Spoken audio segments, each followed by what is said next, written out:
I can get into trouble if I listen to anything else. Okay, you're being recorded now, Alex. Okay, Alex. Okay, no It more doesn't dirty- matter to him. He's no just more saying dirty- whether others recording or not. Yeah. Yeah. If you're listening to this recording, Dave and I stopped all the dirty talk before this started. Right. We're just thinking kidding. it now. We're just thinking it now. Just kidding. Okay, well, welcome everybody. Today is February the 22nd, 2023, and this is our All Lives Matter call with Dr. Alex Loyd, Dr. David Peck, myself, Johanna Chan. I'll be assisting. And before we hear from them about today's topic, I want to share this disclaimer. The presentation is for education and informational purposes only, and since we're going to be talking about issues of health and well-being, we wanted to make sure that you understand this information is not intended to heal or cure anything. Everything in the presentation are the opinions of Dr. Alex Loyd, Dr. David Peck, myself, Johanna Chan, or you if you choose to share. You should always check with a licensed healthcare provider about any specific health concerns you may have. All right, guys, take it away. Thank you so much, Johanna. I'm Alex Loyd. The guy in the middle is Dr. David Peck. And we are here to try to help you and the people that you love increase your emotional well-being by 100% or more in 12 months or less. And I would add, decrease your stress by 100% or more in 12 months or less, both of those. Today, our Can I just add one thing in there? Yeah. Let me say one thing before you add. Okay, go ahead. Yeah. I've been thinking about this. I pray for you guys who may hear this at some point now or in the future. And this came to me while I was praying, that there's a tragedy about this program. And the tragedy to me, is that the beautiful lady who is behind the pink and white A up here that you can't see probably knows more and has better solutions for the things we're talking about than Dave and I put together do. And you don't hear from her. So the reason I bring that up is both to thank her and thank God for her, but also when she does the custom coding in the last part of this program, I hope you guys will pick her brain a little bit because she's a genius with this stuff. Really is. So we have been. Yeah. Okay. Go ahead, Dave. What were you going to I just wanted to say, as you're improving your emotional well-being, I call it being liberated from emotional slavery. Actually, the title of the recording from last week, they named it emotional slavery. But anyway, one of the things that happens at least in my experience and the way I view this is that you start to become different than all the people around you. Yeah. You start to stand out in a way. So you're going to be, you may experience, as you feel emotional shift and emotional balancing, you might start to realize that like you're thinking different than everyone now. And so that's just a word of sort of warning in a way, but eventually, hopefully with time, it's going to be a mass movement where everyone is going to be healing and those kind of stresses. Anyway, Alex, so I'm sorry. No, that's brilliant. And let me add a Post-it note to that, Dave, that one of the biggest problems we have had at the Healing Codes over 22 years, and I'm not joking about this, I'm dead serious, is we would have one person of a couple come to us for help, but the other partner would not come to us for help.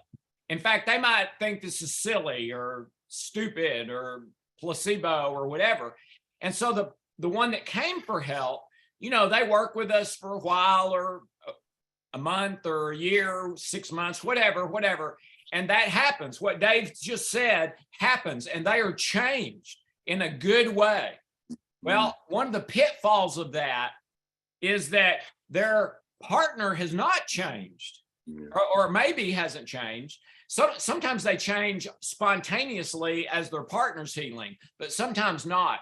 So if their partner hasn't changed, it can cause a conflict because the partner wants to keep living their old life maybe, but the person who's healed they don't want to go back in that closed dungeon with no fresh air and no freedom and no, they want to live their life now. Only the partner, they're still back where they used to be, unhealed. So yeah, that is a great point, Dave, and be aware of that. One other thing I would like to say, because you talked about Johanna, and that Johanna, one of the things about Johanna is the things that she doesn't say and the patience that she shows, especially with me during calls. So anyway, that's another, I think, form of genius that, that is not always stated, but. That's right. Dave, do you want me to start with the topic, Sure. or do you want to start? I mean, I'll start it. Sure. Okay. Okay. Well, anyway, the topic was suggested last week by Susan. And, I really appreciate that she's bringing up topics, because it does help. And it also, creates, where interest, where we might not be seeing something or addressing a certain point, but it's related to grief and the effects of grief. And so, actually, you know what? I'll pass it to you, Alex, and then I'll come back with my story, if it's okay with you. Yeah, sure. The time that I have grieved the most in my life surprised me, but it shouldn't have. Okay, when I was 26 years old, I think, my mother was diagnosed with liver cancer. I was in full-time ministry at the time. I was not a psychologist. I was not doing counseling or therapy. I was in ministry, and liver cancer is, I think Dave would probably agree with a virtual death sentence, especially if it's so far along as my mom's was. Okay. So we knew she was going to die, or we believed that at the time. I mean, we prayed for her. We did all kinds of natural stuff. We went to a couple of programs that, had been successful. But I think we probably all, including her, believed that at some point she was going to die. Now, she lived a lot longer than they thought she would. But anyway, so the night she died, I believed that I was ready. I mean, I'd said everything I needed to say. She had said everything to me she needed to say. We had prayed together. You name it. She asked me one night if I would get up in the hospital bed with her and just hold her. And I did. And it was wonderful. So, I thought I was ready, or as ready as I could be. But let me tell you, when she died, and we were all in the room with her when she died. I'd never seen anybody die before. Well, yeah, one person, but from afar. But anyway, when she died, after it was over and her body is laying there in the hospital bed, ladies and gentlemen, it hit me like nothing I'd ever felt. And for about the next 6 months, Hope will tell you, I could hardly get out of the recliner. I was absolutely wasted. I felt so guilty and ashamed for not working harder for my wife and family. But I was just, it's like I wasn't even there anymore. Okay. It was such a stark contrast. And what I learned from that is that grief hurts in every way. It hurts physically, it hurts mentally, it hurts spiritually, it hurts relationally. And very often you feel like you're falling, only you can't grab anything, or you've already fallen and you're in a pit that you can't get out of. Okay, and you don't know how to get out, and you feel like you're never going to get out. I absolutely felt like, okay, this is my life from now on. I'm never going to recover from this. And I did. In about 6 months, I recovered and got a lot better. And, after a while, things were great. And I believe I was even better for some things I learned and went through during that experience. But let me tell you, if you know someone who's grieving, or if you're grieving, that is serious business. Okay. And it is, if you read the textbooks, typically it lasts a year or less. Okay. So if it has been over a year that you have been grieving, you need to do something. Okay. You need to start taking some natural supplements. You need to get out and start walking. You need to get around people, because you're supposed to have recovered by now if it's been over a year. And in some things you're supposed to recover from in 6 months. But if your stress barrel was already pretty full when that happened, then that could be like the straw that broke the camel's back times 1,000. And now this thing that happens that you think, well, yeah, it's important and it's a big deal, but it shouldn't feel this bad. Well, your stress barrel was probably almost full anyway. And so you're not just feeling the grief, you're feeling the grief on top of that, all that other junk you already had. Okay. So what I would recommend for someone that you know and love is love them to death with kindness, with compassion, with, don't try to tell them you know how they feel. You don't know how they feel. Even if you've been through exactly the same thing, you don't know how they feel. Everyone reacts different to the same situations, okay? But if it's been over a year, somehow lovingly try to get them moving again. Try to give them hope again. Try to give something they're interested in again. Do codes with them. Do something. But anyway, that's what I wanted to share, Dave, about. Right. Okay.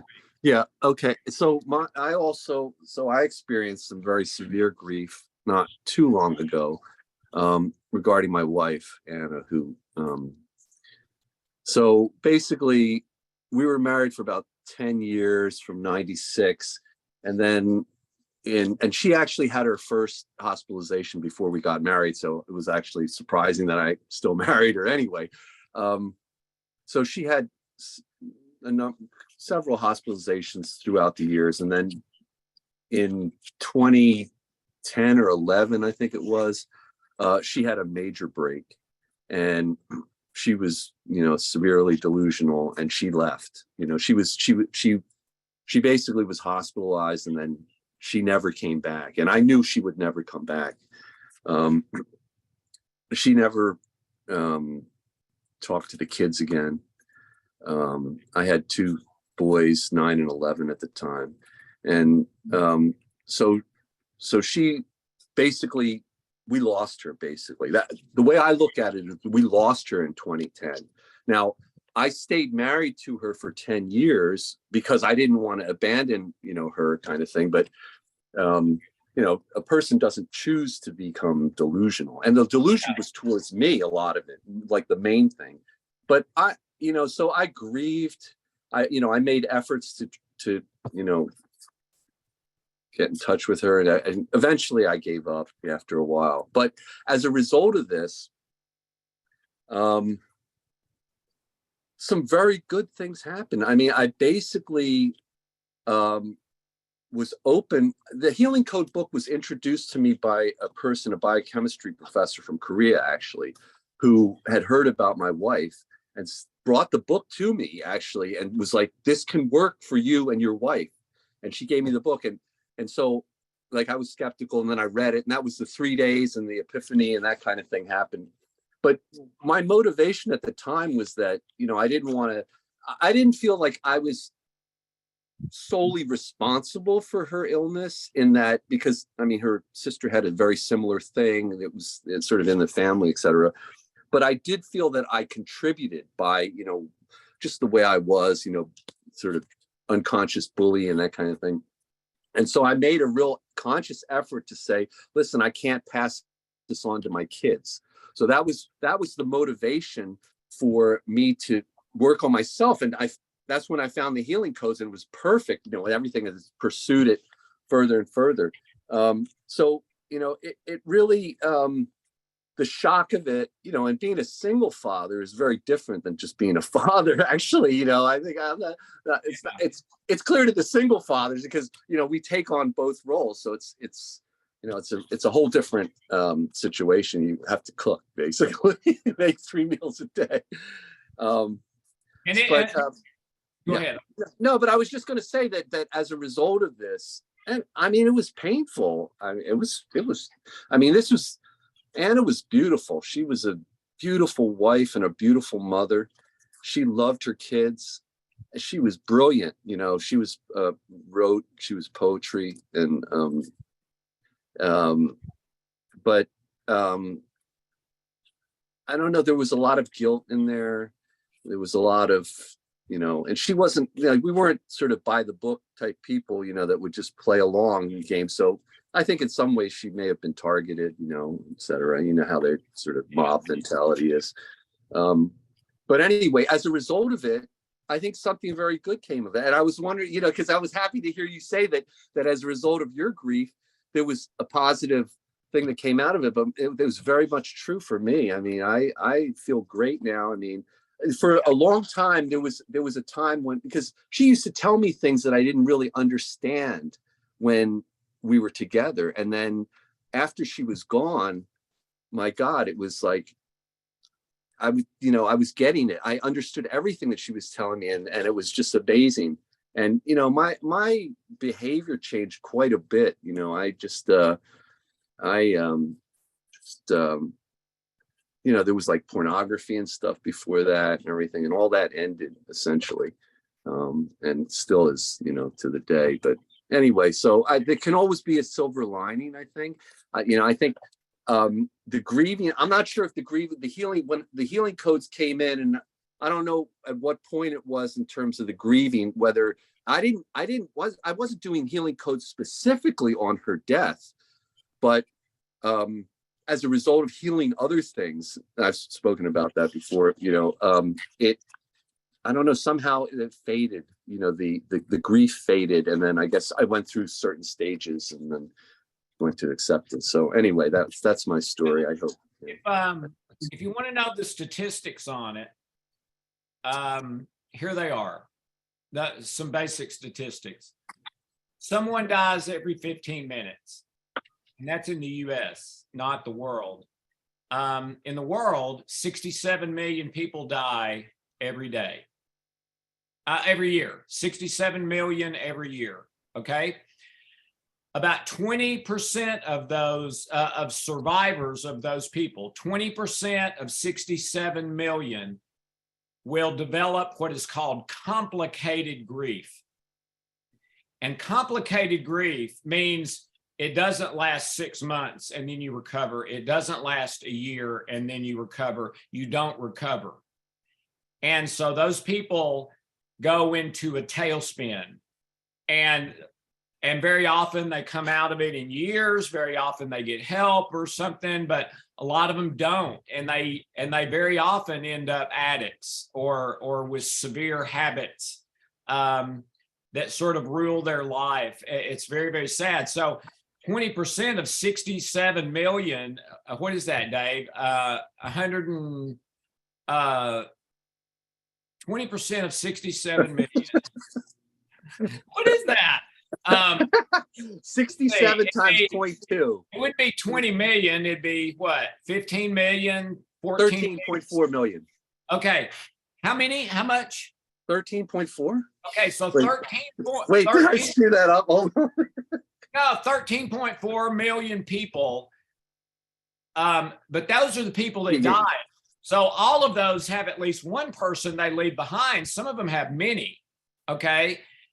Well, 13 to probably 50 million people a year, based on the statistics, go into complicated grief where they don't recover like they're supposed to. Okay. So if you've had something happen, a trauma, and you are still at a lower place than you were when that happened, and it's been over a year, there's a good chance you have complicated grief. It's not maybe that you have some health problem or COVID. Now that those things can all contribute, but you may very well have complicated grief, which means you need to apply the codes and healing stuff to healing that sadness, hopelessness, helplessness, grief. So, Dave, do you want to start the code? You want? Yeah, me? I can start. Yeah. All right. Okay, so we're healing grief and all of its effects, we pray and we request that all destructive negative cellular memories, unhealthy habits and addictions, false limiting beliefs, and any relationship issues related to grieving from a loss or trauma be found, opened, and healed through love, light, truth, and God. Amen. And the first position is both hands in the bridge for healing grief.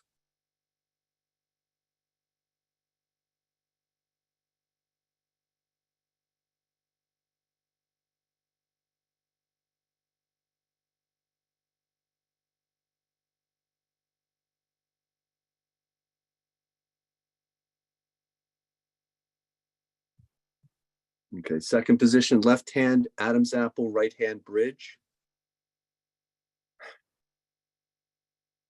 And I would say kind of the opposite of grief is sort of a calm joy and peace, a calm joy and peace.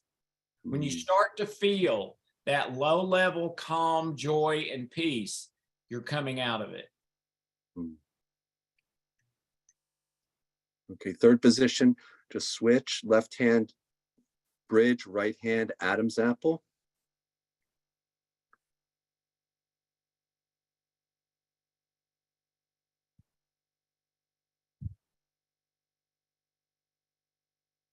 You know, and there were all certain occasions when I would remember her more that would, you know, that would come back, the grief would come back. Yeah. Right. Yeah. Triggers. Right. Triggers. That's such a sad story. Yeah. No. Fourth position, both hands, jaws. Yeah, I don't know. And one of the things I really respect, David, is that when she did leave, as much as you were grieving and as hard as that was, you stayed there and continued to pour your love into your children and your patients. And that's hard to do when you're the one that sort of, and I don't really mean this as harsh as it sounds, but kind of left holding the bag. That's hard. It's really hard. I've been in that place. Okay, back to the first position, both hands in the bridge.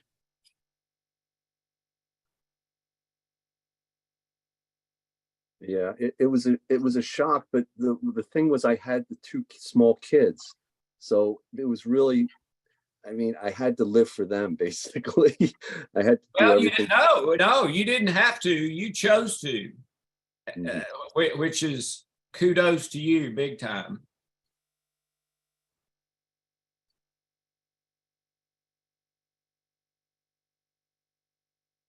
There's lots of fathers that leave.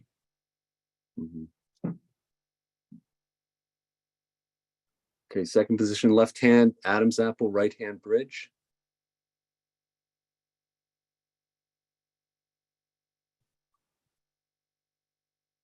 One of the things that happened, though, was that I really had to sort of separate myself from everything that would, like, you just need all your time, basically, and energy. Anything that drains that, you know, you just can't have that. Yeah. Okay, and then switch now, left hand Adam's bridge, right hand Adam's apple.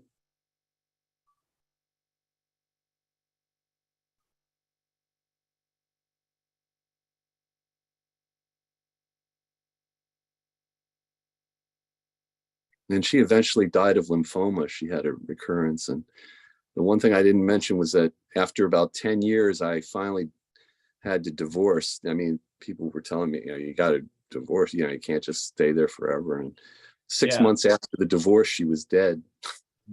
She had a recurrence and died. Anyway, fourth position, both hands, jaws. And one of the bad things at the beginning was that I was grieving so much, it wasn't allowing my kids to grieve. Yeah. Yeah.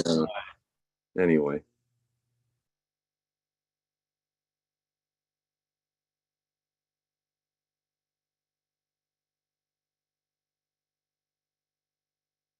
Okay, back to the beginning. First hands, bridge. Last, first position.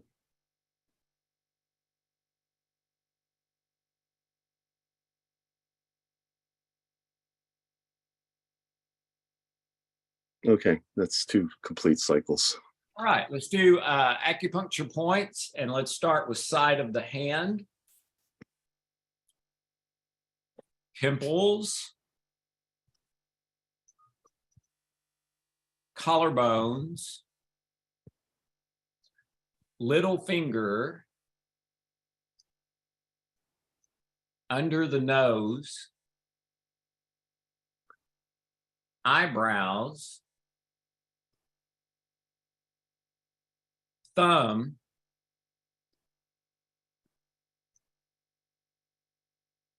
Under the eyes. Under the nipples. Index finger. Under the arms. Sore spot. Middle finger. Chin. 9G. Eyes open, closed, open. Eyes down to the left, down to the right. Circle your eyes, circle back the other way. 1, 2, 3, 4, 5. All right, let's activate governing and conception vessel 3 times. 3 times. This is called yin and yang. Calms the nervous system. If it hurts, you're pushing too hard. Should never hurt. All right, now custom healing centers. Let's start with heart. Please open and harmonize. If it hurts, you're massaging too hard. Throat, please open and harmonize. Forehead, please open and harmonize. Base or root on the pubic bone, please open and harmonize. Crown, please open and harmonize. Middle of the stomach, please open and harmonize. And under the belly button, please open and harmonize. And then let's do left hand brainstem, right hand forehead. Just relax, slow, deep breaths from your stomach. Don't try to make anything happen. In fact, try to get out of the way and let your body, mind, and spirit do it. They know how to do it, and quickly.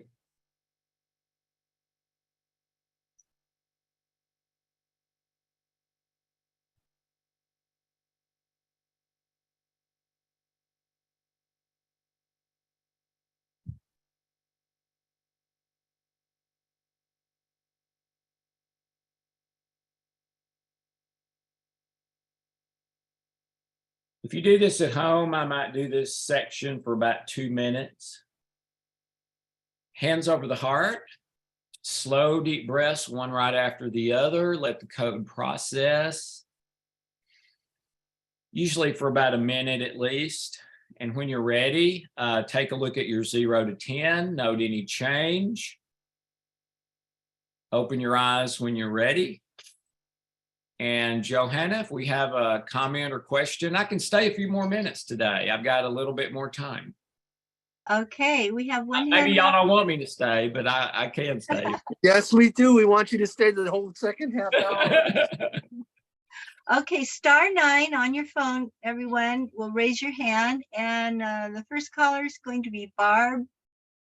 I'm going to ask you to open your line. Hello, everyone. Hi, Barb. How you doing? Good. How are you? I'm doing good. Good. So I'm new in the LT3 class, and That Yeah. Barb. that Barb. And Welcome.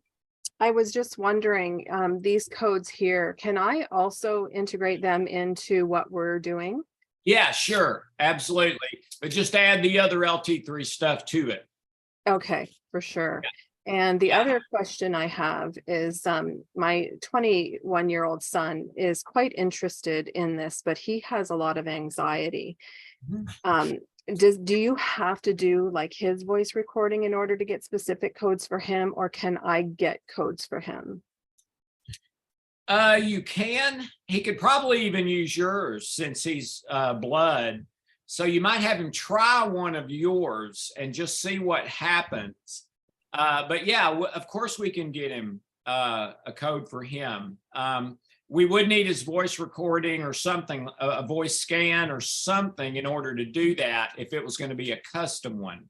But you might start him on one of yours or the one from the book or whatever. The one from the book is really simple. A lot of people like it because it's simple and easy to remember. Dave? I just wanted to say that universal healing code, I used it for years for so many different issues. I mean, my major issue, I was healing with this universal code. So you go with that. I mean, of course he'll get better, faster results with a custom code, but just to get started with, and get the positions. In fact, I had an LT3 participant Tuesday who I'd never met before.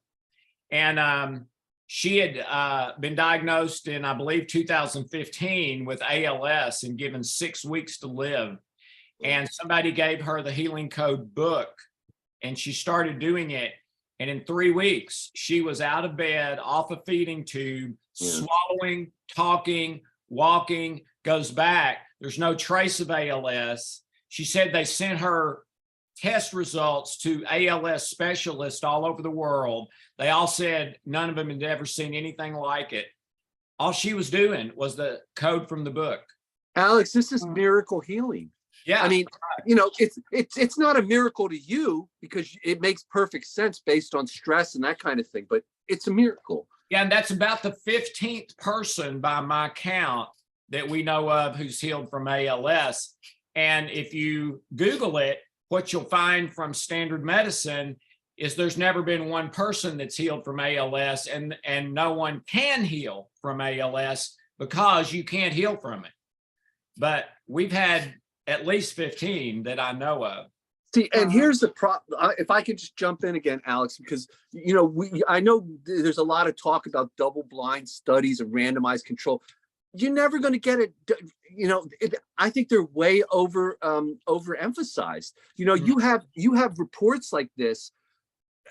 There shouldn't be an impediment to people trying it because there's not a randomized controlled trial or something like that. Anyway. Well, it's that. And also, I feel embarrassed doing this. Those are the two things. Even now, after 22 years?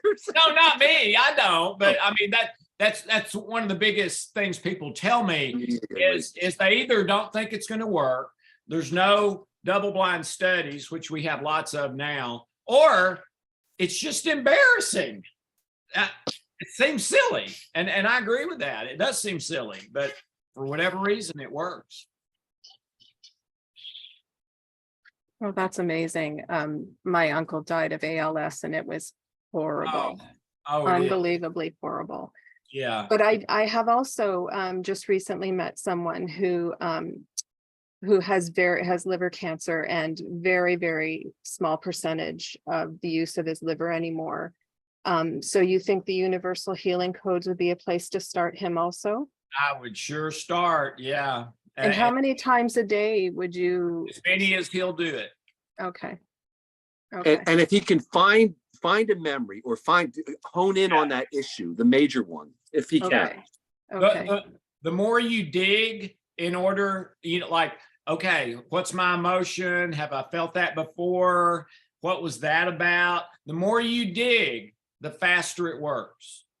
And so thinking on that while you're doing the codes is most beneficial then. Yeah.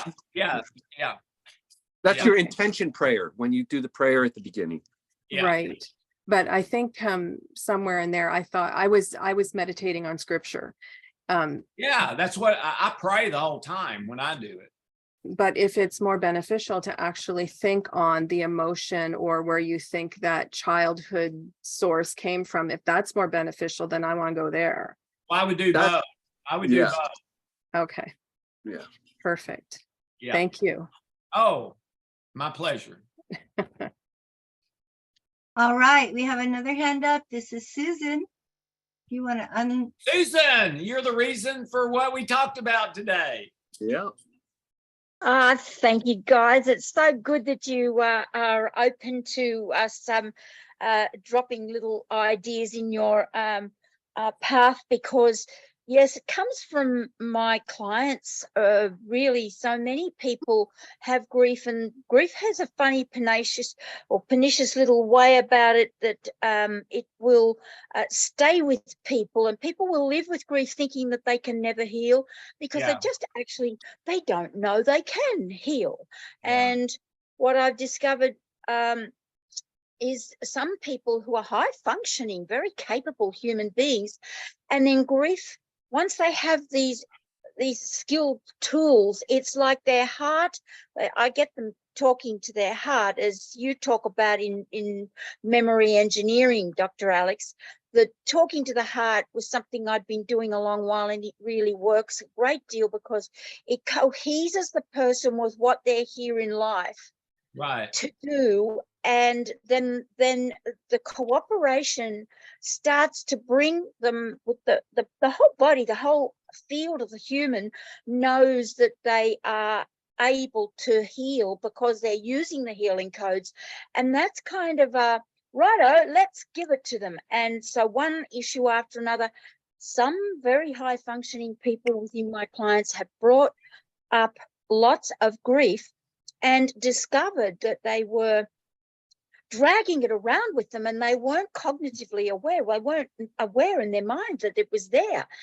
But it's become a very useful thing, and now they're even more high functioning, of course, because they will, come to me when they've got their high peak of difficulty. We work with that, and they're able to phone me. That's been very useful.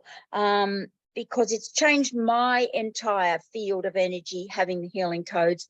I was a year down the track after nursing my late husband with cancer. He died in my arms, and I'd nursed him by myself out in the bush here in Aussie.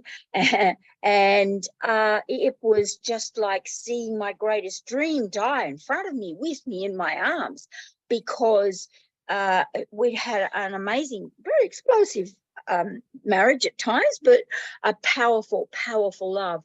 And the aliveness that seemed to come to me after he had passed away appears to me to be his spirit staying around me and being when I need that to come in, which was something I never expected. The other thing was, it wasn't until he passed away that I was aware of how it brought me to what I didn't know that I didn't know. Yeah.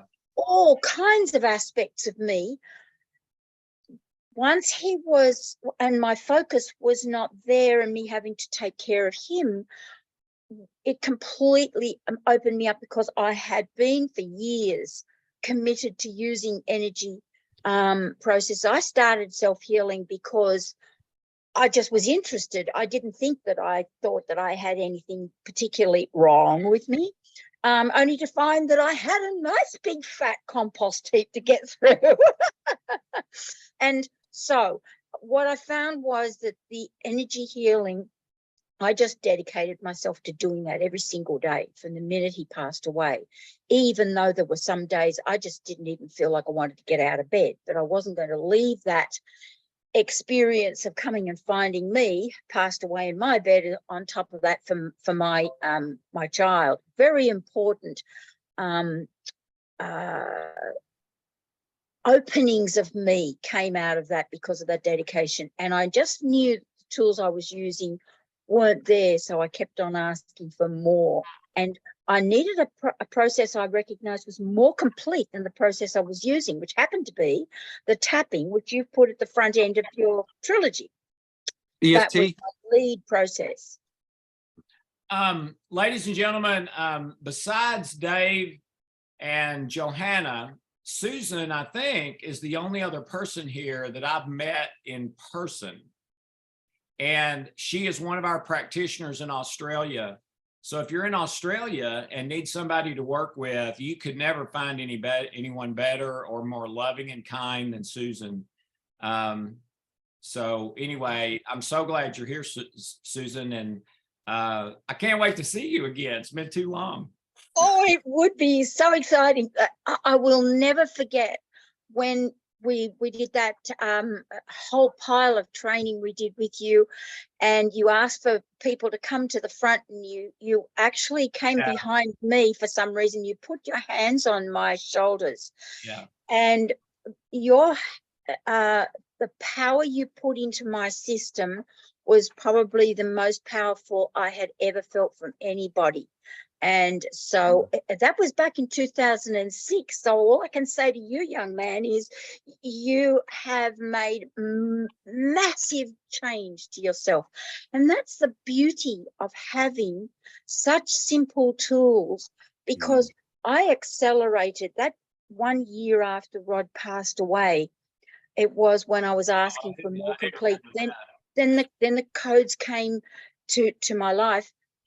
And honestly, Dr. Alex, the acceleration of me and the change that happened in me, more things happened that changed that I didn't know could change, and that I didn't know were able to be even healed. Susan, can I interrupt you a second? Yes. I apologize, but I've got to say something there. Ladies and gentlemen, it is amazing to me how many people feel that way, that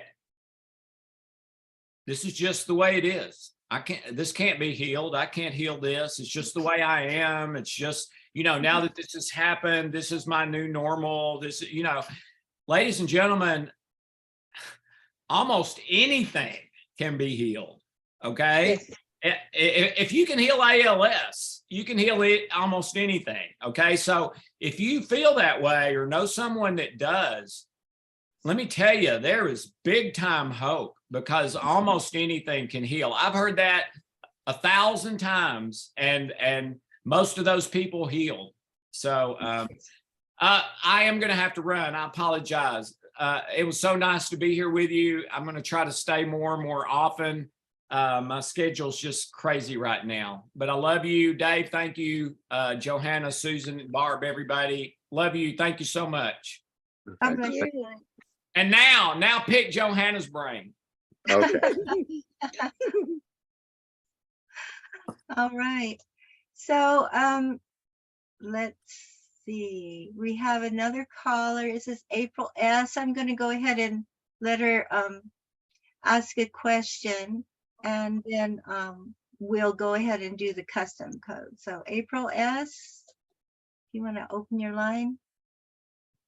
Hi, everyone. Yes, perfect timing for this. I had to unfortunately put my baby doggy down on Monday. So I was doing healing codes on her, but it did help minimize her seizures. So I want to thank you all for that. And I want to thank the person that suggested it for today, because it was perfect timing. So thank you, everyone. And yeah, so I'll be doing the healing codes every day.